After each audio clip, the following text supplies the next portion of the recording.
আসসালামু আলাইকুম রহমতুল্লাহি ওবরাকাতু।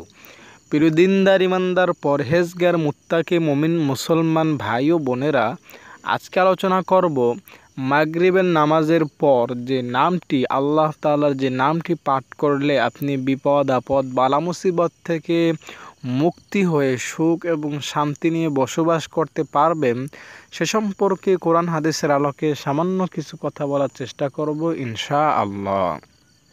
দর্শক, মাগরিবের নামাজের পর আল্লাহ তাআলার একটা নাম আছে যা পাঠ করলে আপনি খুব সহজেই কঠিন কঠিন বালা মুসিবত দুঃখ কষ্ট থেকে মুক্ত হতে পারবেন।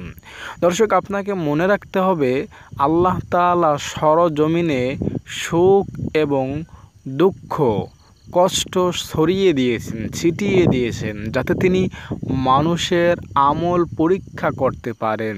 আপনাকে আল্লাহ দুঃখ দিয়ে পরীক্ষা করেন, আল্লাহ তাআলা আপনাকে কোটি কোটি টাকা দিয়ে সুখ দিয়ে পরীক্ষা করেন। দুঃখের মধ্যে থেকে কষ্টের মধ্যে থেকে আপনি আল্লাহকে স্মরণ করেন কিনা, আপনি সম্পদশালী হওয়ার পর আপনি আল্লাহকে স্মরণ করেন কিনা, এজন্যই আল্লাহ তাআলা মূলত সুখ এবং দুঃখ সৃষ্টি করেছেন। সুখে থাকলেও আল্লাহকে স্মরণ করবেন, দুঃখে থাকলেও আল্লাহকে স্মরণ করবেন, তবেই আল্লাহর কাছে আপনি পরকালে উত্তম প্রতিদান পাবেন। তবে দর্শক, আল্লাহ তাআলা দুঃখ দিলে, বিপদ দিলে আপনাকে অবশ্যই আল্লাহর কাছে ফরিয়াদ করতে হবে মুক্ত হওয়ার জন্য। বিশ্বনবী অনেক দোয়া শিক্ষা দিয়েছেন বিপদ থেকে পরিত্রাণের জন্য। দর্শক, আল্লাহ তাআলাই পারেন মানুষকে বিপদ থেকে মুক্ত করতে। তিনি ছাড়া কেউই, আল্লাহ ছাড়া কেউই আমাদেরকে বিপদ থেকে মুক্ত করতে পারবে না।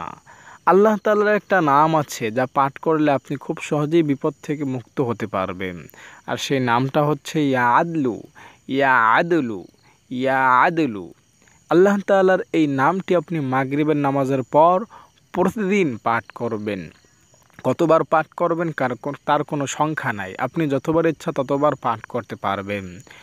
নিয়মিত প্রতিদিন এই আমলটা করে যাবেন, ইনশাআল্লাহ আল্লাহ তাআলা আপনাকে কঠিন কঠিন বালা মুসিবত দুঃখ কষ্ট চিন্তা পেরেশানি হতাশা নিরাশা হয়রানি থেকে হেফাজত করবেন, মুক্তিদান করবেন, পরিত্রাণ দিবেন এবং সুখ স্বস্তি এবং শান্তিময় জীবন দান করবেন।